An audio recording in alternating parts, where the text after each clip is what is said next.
Right. మనం చూస్తున్నాం తెలంగాణలో వర్షాలు లేవు, తెలంగాణలో కరువు ఉంది, కరువు నెలకొందంటూ బీఆర్ఎస్ పార్టీ నేతలు కాంగ్రెస్పై కామెంట్ చేయటం, ఎండాకాలంలో వర్షాలు పడతాయంటూ కాంగ్రెస్ నేతలు బీఆర్ఎస్ నేతల మీద తిరిగి కామెంట్లు చేయటం మనం చూస్తున్నాం. ఈ నేపథ్యంలో నిజంగానే చాలా చోట్ల నీటి ఎద్దడి ఏర్పడింది, ప్రాజెక్టులో నీరు కూడా అడుగంటింది. ఇంకా వర్షాల కోసం తెలంగాణ రైతులు ఎదురు చూస్తున్న క్రమంలో ఇటు ఎలక్షన్స్ వచ్చాయి. ఎలక్షన్లతో ఒక్కసారిగా తెలంగాణ అంతటా హీటు వాతావరణం నెలకొంది. అయితే కొద్దిగా ఆశ కలిగించే న్యూస్ ఇస్తోంది వాతావరణ శాఖ. నేడు రేపు తెలంగాణలో భారీ వర్షాలు పడే అవకాశం ఉందని, 17 వరకు ఈదురుగాలులతో కూడిన భారీ వర్షాలు, ఒక మోస్తరు వర్షాలు కురుస్తాయని వాతావరణ శాఖ హెచ్చరిక జారీ చేసింది. హనుమకొండ జిల్లా ఆత్మకూరులో 13 సెంటీమీటర్ల వర్షపాతం నమోదైంది. మరోవైపు ఉమ్మడి వరంగల్ జిల్లాలో అకాల వర్షాలకు రైతులు తీవ్ర నష్టపోయారు. కొన్ని మామిడి పంటలు అయితేనేమి, కొన్ని తోటలైతే మామిడికాయలు రాలిపోవటం, కొన్ని చోట్ల పంటలు కూడా ఈ అకాల వర్షాలతో పంటలకు కూడా చాలా దెబ్బ తగిలింది. దీనికి సంబంధించి మరిన్ని అప్డేట్స్ మరి పూట భవిత్ర తెలుసుకుందాం. అయితే ఏంటి వాతావరణ శాఖ నివేదిక ఏంటి? ఎప్పటివరకు ఈ వర్షాలు కురిసే అవకాశం ఉంది? ఆశాజనకంగానే ఉందా?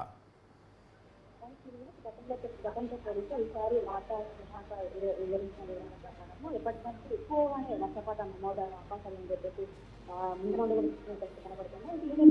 ఎప్పుడైనా కూడా 12 కాలంలో మే 20 తర్వాత అండమాన్ నికోబార్ దీవులతో పాటు కేరళలోకి వ్యాపిస్తామని చెప్పి చెప్తున్నారు. కానీ ఈసారి మాత్రం 22 కంటే ముందే, ఒక 3 రోజుల ముందే మే 19 కల్లా అండమాన్ నికోబార్ దీవులను తాకుతూ మే చివరి వారాల కల్లా, అంటే జూన్ మొదటి తేదీ వరకు కేరళను తాకటంతో వాతావరణ సంగతి వెల్లడించిన పత్రిక కనబడుతుంది. అయితే ముఖ్యంగా అభివృద్ధి చేస్తే కొద్దిగా తేలికపాటితో వర్షాలు ఉరుముల నేర్చులతో కూడినటువంటి గదులు కురిసే అవకాశం చెప్పేసి వాతావరణ పరిస్థితి కనబడుతుంది. అయితే ఇంటికి గాలులు గంటకు దాదాపు 30 నుంచి 40 కిలోమీటర్ల వేగంతో వీసే అవకాశం కూడా తెలుస్తుంది. అయితే మనం చూసాము గత వారం రోజుల్లో కూడా అక్కడక్కడ తెలంగాణతో పాటు వేసి 2 రాష్ట్రాల్లోనూ అక్కడక్కడ కొంతమేరకు భారీ వర్షాలు నమోదవుతున్న పరిస్థితి మనం చూస్తున్నాము. ఆదివారం సాయంత్రం వరకు కూడా రాష్ట్రంలో పలు జిల్లాలో ఇది గాలివాన బీభత్సం సృష్టించింది. అటు ఉరుములు మెరుపులతో కూడినటువంటి ఇరుగు గాలితో కూడినటువంటి వర్షాలు పడుతూ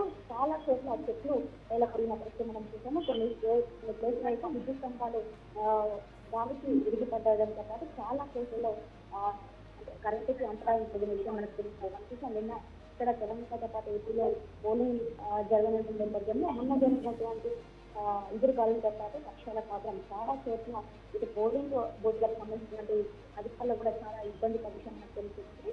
అంటే కరెంటు లేని నేపథ్యంలో వర్షాలు కురవడంతో అక్కడ చాలా ఇబ్బందులతో ఎదుర్కొన్న కనబడుతుంది. అయితే ముఖ్యంగా మొన్న కురిసినటువంటి వర్షం అయితే సహకారికి వరంగల్ కావచ్చు, ఆసిఫాబాద్, ఆదిలాబాద్, సంగారెడ్డి జిల్లాలో సాయంత్రం చాలా వర్షం కురుస్తుందని చెప్పి అధికారులు చెప్పిన కనబడుతుంది. అక్కడ రైతులు కూడా చాలా వరకు పంట నష్టపోయిన విషయం కూడా క్లియర్గా అర్థమవుతుంది. అంతేకాకుండా కరీంనగర్, రాజన్న సిరిసిల్ల జిల్లా, పెద్దపల్లి జిల్లా యొక్క జింతకు జల్లు కురిసినట్టుగా కూడా మనకు తెలుస్తుంది. అయితే ముఖ్యంగా కొత్తగూడలో అత్యధికంగా 97 మిల్లీమీటర్ల వర్షపాతం నమోదయ్యి, జిల్లా మంగళవారిపేటలో మాత్రం 82 మిల్లీమీటర్ల వర్షపాతం నమోదు కాగా దక్షిణలో 78 మిల్లీమీటర్ల వర్షపాతం నమోదైంది. అయితే ఈ రాష్ట్రంలో మరో వారం రోజుల పాటు తేలికని మోస్తారు వర్షాలు కురిసే అవకాశం ఉంది చెప్పేసి వాతావరణ శాఖ అంచనా వేస్తుంది. అయితే ముఖ్యంగా ఇతర రాష్ట్రాల్లో కూడా భారీగా వర్షాలు కురిసే నేపథ్యం ఉండడంతో ఇప్పుడు తెలంగాణలో కూడా అత్యధిక వర్షపాతం నమోదయ్యే అవకాశం అని తెలిసినట్టు గతంతో పోలిస్తే ఈసారి ఎక్కువగా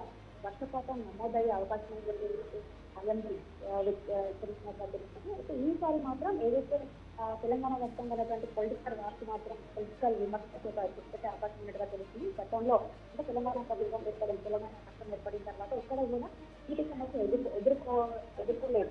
ఈసారి మాత్రం అంటే గతంలో మనం ఎక్కువగా ఉష్ణోగ్రతలు నమోదవ్వడము, ఇటు గ్రౌండ్ వాటర్ కూడా తగ్గిపోవడంతో తెలంగాణ వ్యాప్తంగా కూడా చాలా నీటి ఎద్దడి ఏర్పడింది. దీన్ని అదుపుగా చేసుకొని అంటే తెలంగాణ రాష్ట్రం ఏర్పడినప్పటి నుంచి కూడా ఇక్కడ కూడా నీటి సమస్య రాలేదని ప్రతిపక్షంలో ఉన్నటువంటి టీఆర్ఎస్ నాయకులు అధికార పక్షాన్ని కాంగ్రెస్ విమర్శిస్తున్నా కూడా మనం చూస్తున్నాము.